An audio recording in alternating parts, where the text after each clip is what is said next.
ቤቱን ሰጥተዋል፣ ሱቁን ሰጥተዋል። እሱም ልጆቹን አሳድጊ እዚህ ስር አትጎንቆሌ ቤትን የሌለው አይቶ እኔን ደህንነቴን አይቶ ሁሉን ቀበሌ መንግስት ሁሉን ያስተካክሏል።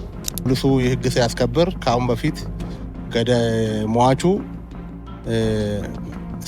በምሰራበት አካባቢ ፖሊሱን መጥቶ ጥርሱን እንደሰበረና ፖሊሱ ለ15 ቀን አካባቢ ሆስፒታል እንደቆየና በዛ ሟቹ ወደ ፍርድ ቤት ቀርቦ ነበር። በዋስትና ነው የወጣው። አሁንም በዛ ዕለት ባለኝ ኢንፎርሜሽን የተከሰተው ምንድነው ገዳዩ ከሌሎች አባሎች ሁለት ሆኖ ስራ ላይ ያሉ በምልክት ሰደበን ነው የሚሉት በሚነሳ ኢንፎርሜሽን ደረጃ። ከዛ በኋላ ቁጥጥር ስር አውሎ ወደ ጣቢያ ከሄዱ በኋላ ወደ ጣቢያ እንደሄዱ ከመኪና ወረዳ አትውረድ ላይ ጭቅጭቅ ነበር። አልወርድም ጭቅጭቅ ነበር። ከወረደ በኋላም ወደ ውስጥ ግባ በሚለው ፖሊሱ ትዕዛዝ ሲሰጠው ተቀባይነት አላገኘም የፖሊሱ ትዕዛዝ። በዚህ መሃል አንደኛውን ከፖሊሱ ጋር ያለውን በቦክስ መጥቶ መኪና ስር ጥሎታል ነው የሚሉት እዛ አካባቢ ያሉት አመራሮች።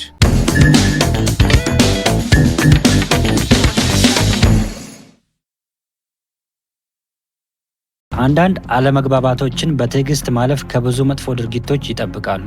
በጣም ቀላል የሆኑ ነገሮችን ተነጋግሮ ከማለፍ ይልቅ ወደ ከባድ ጸብ ሲያመራና አንደኛውም ወይም በሁለቱም ሰዎች ላይ አለፍ ሲልም በመካከላቸው የገባ ገላጋይንም የጉዳቱ ሰለባ የሚሆንበት አጋጣሚዎችን እንመለከታለን። ሟች አቶ ተገኝ ባልቻና አንድ የፖሊስ አባል በመካከል በተፈጠረ አለመግባባት የአቶ ባልቻ ሕይወት ሲያልፍ፣ የፖሊስ አባሉ ደግሞ በሕግ ቁጥጥር ስር ሆኖ ጉዳዩን የሚመለከተው አካል እየተከታተለ ይገኛል። ፖሊስ የሚለው ቃል የጋራ መጠሪያ ሆነና አንድ ግለሰብ ባጠፋው ጥፋት አጠቃላይ አመራርና አባሉን የማይወክል መሆኑን ለማሳየት የጉለሌ ክፍለ ከተማ ፖሊስ ዋና መምሪያ የሟች ቤተሰብ እናት የሆኑት ወይዘሮ አየለች ቸሬ፣ የሀገር ሽማግሌዎች እንዲሁም በየደረጃው የሚገኙ የፖሊስ አመራርና አባላት በተገኙበት የማጽናናት ፕሮግራም አድርገዋል። የጉለሌ ክፍለ ከተማ ፖሊስ ዋና መምሪያ አዛዥ ምክትል ኮሚሽነር ገናነው ጥበቡ እንደገለጹት የፖሊስ አባሉ በተሰጠው ተልዕኮ መሰረት ሕግ የማስከበር ስራ ላይ እያለ በተፈጠረ አለመግባባት ሁለቱም ነገሮችን በትዕግስት ማለፍ ሲገባቸው ሟች የአባሉን ጥርስ ማውለቁንና ተከሳሽም በዚህ ንዴት የሟች ሕይወት እንዲያልፍ ማድረጉ ተመጣጣኝ እርምጃ ባለመሆኑ ድርጊቱ ተቋሙን እንደማይወክልና ፖሊስ ከቆመለት የህዝብ አገልጋይነት ጋር የሚጋጭ እንደሆነ ተናግረዋል። ፖሊሱ የሕግ ሲያስከብር ከአሁን በፊት ሟቹ በምሰራበት አካባቢ ፖሊሱን መጥቶ ጥርሱን እንደሰበረና ፖሊሱ ለ15 ቀን አካባቢ ሆስፒታል እንደቆየና በዛ ሟቹ ወደ ፍርድ ቤት ቀርቦ ነበር። በዋስትና ነው የወጣው። አሁንም በዛ ዕለት ባለኝ ኢንፎርሜሽን የተከሰተው ምንድነው ገዳዩ ከሌሎች አባሎች ሁለት ሆኖ ስራ ላይ ያሉ በምልክት ሰደበን ነው የሚሉት በሚነሳ ኢንፎርሜሽን ደረጃ። ከዛ በኋላ ቁጥጥር ስር አውሎ ወደ ጣቢያ ከሄዱ በኋላ ወደ ጣቢያ እንደሄዱ ከመኪና ወረዳ አትውረድ ላይ ጭቅጭቅ ነበር። አልወርድም ጭቅጭቅ ነበር። ከወረደ በኋላም ወደ ውስጥ ግባ በሚለው ፖሊሱ ትዕዛዝ ሲሰጠው ተቀባይነት አላገኘም የፖሊሱ ትዕዛዝ። በዚህ መሃል አንደኛውን ከፖሊሱ ጋር ያለውን በቦክስ መጥቶ መኪና ስር ጥሎታል ነው የሚሉት እዛ አካባቢ ያሉት አመራሮች። ከሱ ጋር ነው ያለው ቂም በቀል። እንደ አጋጣሚ እሱ ተኩሶ ይሄን ሟቹን ገለውታል። በዚህ ቁጥጥር ስር አውሎ የነበረውን ነገር ማርገብ ችለናል። በኋላም ህዝቡን ለማነሳሳት በተለያየ መንገድ በሶሻል ሚዲያም የተለያዩ ጸረ ሰላም ኃይሎች ይህንን ትኩረት አድርጎ ሲሰሩበት ነበር።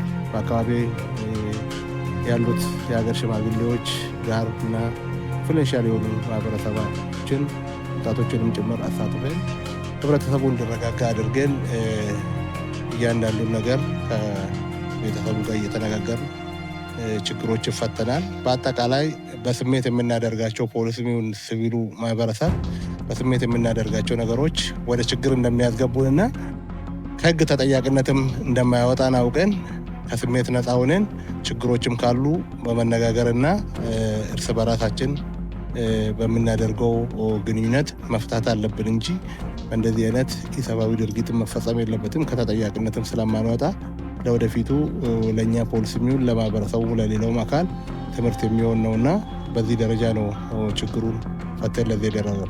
የክፍለ ከተማው መምሪያ አዛዥ ምክትል ኮሚሽነር ገናነው ጥበቡ እንደገለጹት ግለሰቡ በሕግ እንዲጠየቅ በመደረጉ ሁሉም ሰው ከሕግ በታች ስለሆነ የተሰጠንን ኃላፊነት ያለ አግባብ መጠቀም ተጠያቂነት እንደሚያስከትል ጠቁመዋል።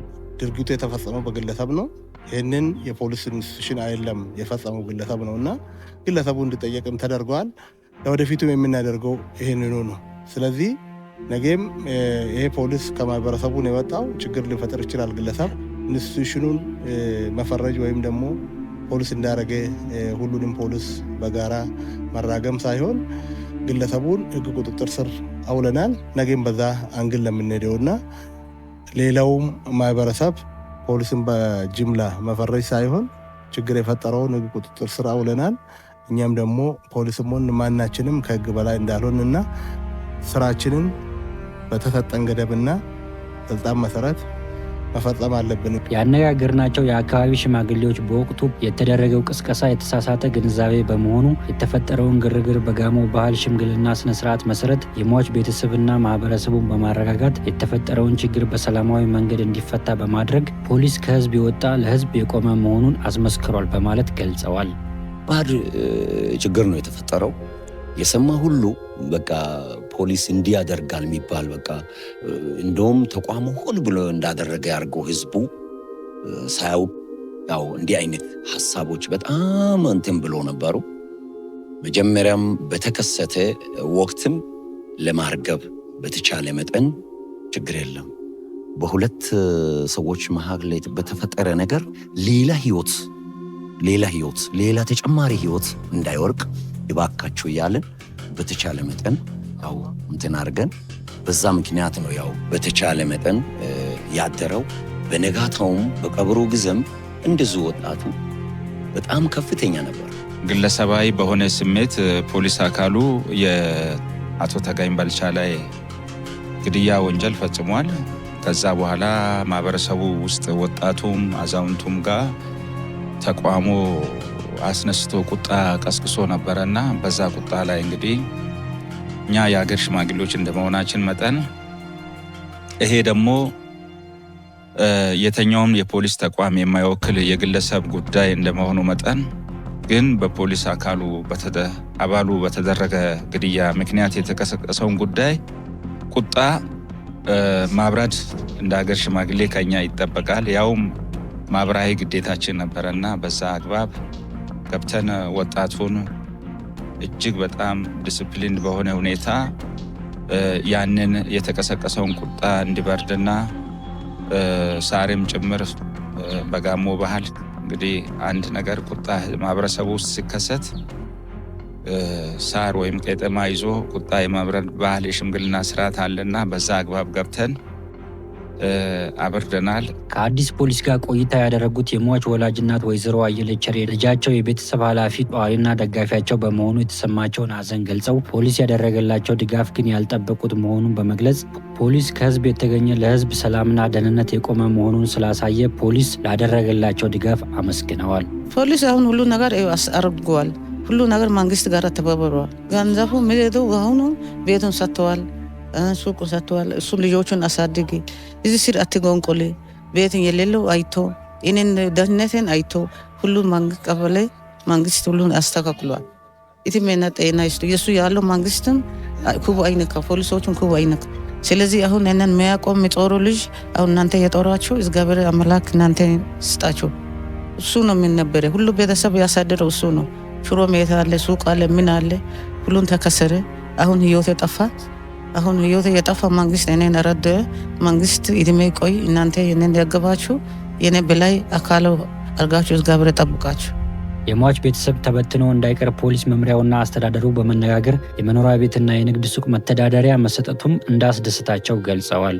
ይህንን ክፍለ ከተማው መኖሪያ ቤትን እንደገና ደግሞ ልጁ እናቱን እንደሚጦር የታወቀ ነው።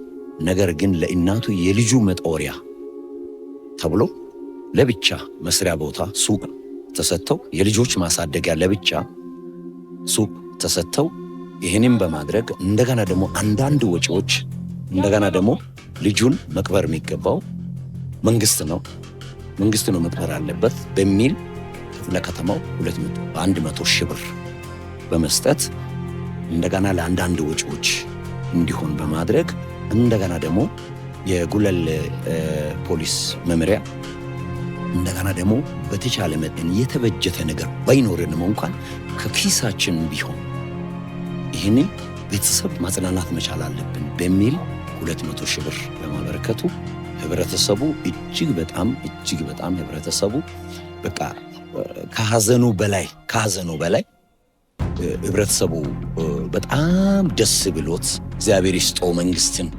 መንግስት ውሎ ይግባ በሚል ሐሳብ መንግስትን በተቻለ መጠን ህብረተሰቡ እንትን ብሎታል። እንደ ልጅ ታዞ የመንግስት የሥራ ኃላፊዎች ናቸው፣ ግን እንደ ህዝብ ልጅ እነሱም ታዞ ምን ያስፈልጋቸዋል? ተከራይቶ ነው የሚኖረው፣ መኖሪያ ቤት ያስፈልጋቸዋል። እንደገና ልጆቹ ደግሞ የዕለት ጉርስ ያስፈልጋቸዋል። ለዚህ ደግሞ የሚሆን ነገር ይሄ መደረግ አለበት ብለን እኛ ስንጠይቅ ለልጆቹ ለእናቱ መኖሪያ ቤት ያውም ከሌላውም የተሻለ ቤት ሰጥቶ በዛ ላይ ደግሞ ለእናቱም በግሏ የምትጦርበትን ለልጆቹ ደግሞ ልጆች ዳቦ ጎርሶ የሚያድሩበትን እዚህ ጉንድሽ ላይ ወረዳ 3 ላይ 2 ሱቅ ለእናትና ለልጆቹ ሰጥቷል። በዚህም ደግሞ ከልብ የተሰማን እንደ ሀገር ሽማግሌ እንደመሆናችን መጠን የተሰማን ደስታ ልዩ ነው። ምክንያቱም መንግስት ከጎን ከተጎጆች አካል እንዲህ ወርዶ ደግሞ ትላልቅ የሥራ ኃላፊዎች የፖሊስ ኮሚሽነሩ፣ የከተማ አስተዳደሩ፣ የመንግስት ተጠሪ እና ዶክተር ማሾ ድረስ ወርዶ ቦታው ድረስ ይሄ የኛ ጉዳይ ነው። እንግዲህ መንግስታችን ሰው ተኮር ነው አሁን የሰራ ያለውና ከዛ አግባብም ጭምር አንድ ነገር ሆኗል። ቀጣይ ግን ቤተሰቦቹ በዘላቂ መጠቀም ያለባቸውን ነገር ከማመቻቸትም ጀምሮ ላደረገልን ነገር ሁሉንም ከክብር ከንቲባውም ጀምሮ ይሄን ጉዳይ እሳቸውም ያውቃሉ። ዶክተር ማሾ የተከበሩ የመንግስት ተጠሪም አቶ ወልዴ ወገሴ የጉለሌ ክፍለ ከተማ ዋና ስራ አስፈጻሚ፣ ምክትል ዋና ስራ አስፈጻሚ፣ የካቢኔ አባላቶቹ እንደገና የተከበሩ ኮሚሽነር የዚህ የጉለሌ ክፍለ ከተማ ፖሊስ መምሪያ ኃላፊ፣ የተለያዩ የፖሊስ ከፍተኛ የሥራ ኃላፊዎች፣ መኮንኖች ይህን ነገር ስላደረጋችሁ በሀገር ሽማግሌዎቹ ስም ከልብ ልናመሰግናችሁ እንወዳለን። በተደረገ የድጋፍ መርሃ ግብር ላይ የተገኙ የፖሊስ አመራርና አባላት በሰጡት አስተያየት በተፈጠረው ክስተት ማዘናቸውን ገልጸው ፖሊስ የህግ ማስከበር ስራ ሲሰራ በህግ ከተፈቀደለት ተመጣጣኝ እርምጃ ውጪ ሲወስድ ተጠያቂ እንደሚሆንና ማህበረሰቡን በአግባቡ ማገልገል እንዳለበት ተናግረዋል። የፖሊስ ኃላፊነት የሚሆነው ፖሊስ ለአንድ ዓላማ ነው የቆመው። ህግና ህግም ለማስከበር የቆመ ነው። ሁሉም ሰው ህግ ፊት እኩል ነው። ፖሊስ ደግሞ የቆመው ማህበረሰብን ለማገልገል ነው የቆመውና ለማገልገል እስከቆመ ድረስ ደግሞ ማህበረሰብ ላይ እንደዚህ አይነት ድርጊት እንደዚህ አይነት ለሞት የሚያደርስ ነገር መፈጸም እንደሌለበት ይታወቃል። እኛ ያው የህዝብ አገልጋይ ነው። የተሰማኝ ስሜት ያው ለሁላችን ደስ አይል። የህዝብ አገልጋይ ስለሆነ እኛ ህዝቡ አንድች ነገር እንዲደርስ አንፈልግም። ሁሉም 24 ሰዓት እየሰራ ህዝቡ ሰላም ገብቶ በሰላም ወጥቶ በሰላም እንዲገባ ነው የምንፈልገው። የፖሊስ ተቋም ለህዝብ የቆመ በመሆኑ በህግ አግባብ ብቻ ፍትህ በመስጠት ማገልገልና ሰላም የማስከበርና የማህበረሰቡን ደህንነት በአግባቡ መጠበቅ ያስፈልጋል። የሚፈጠሩ ችግሮችን ቢኖሩ በመነጋገር መፍታት እንዳለበት መልእክት ተላልፏል። ማናችንም ከህግ በላይ አይደለንም። ፖሊስም ይሁን የትኛውም አካል በህግና ህግ ብቻ መዳኘት እንዳለብን፣ ፍትህ መስጠት እንዳለብን፣ በተጨማሪም ደግሞ እኛ የምንሰራው ለህዝብ ነውና ከህዝብ ነው የወጣን። ከህዝብ ጋር እጅ ለእጅ ተያይዘን ሰላምን ማስከበር አለብን። ሰላም እቺ የምንስባት ኦክሲጂን ነች። መንግስትና ህዝብ የሚሰጠንን ተልዕኮ ለመወጣት ሁላችንም በተለይ የጸጥታ ኃይሉ ከምን ጊዜም በላይ በዛም በዚህ የሚከሰቱ ነገሮች ሊኖሩ ይችላሉ። ጠንከር ብለን ስራችንን መስራት አለብን የሚል ሀሳብ ነው ያለኝ። እንደኛ ያሉ ሽማግሌዎች እንዲህ አይነት ከመንግስት ጎን እየቆሙ የሀገርን የህዝብን ሰላም በሚያስከብር ሁኔታ ጣልቃ ገብቶ ሁኔታዎችን ማብረድ መቻል እንዲችሉ ብዬ እላለሁ። ሰላም የሚባለው ነገር በቀላሉ የሚመጣ ነገር አይደለም። ሰላም ማለት አገር ማለት፣ ሰላም ማለት በቃ መኖር ማለት፣ ሰላም ማለት ህይወት ማለት ነው። ስለዚህ ይሄንን ህብረተሰቡ ተገንዝቦ ሁልጊዜ ከሰላም የትኛውም አይነት ከሰላም እንደሚገኝ ይሄንን ህብረተሰቡ መማር ወይም መረዳት መቻል አለበት።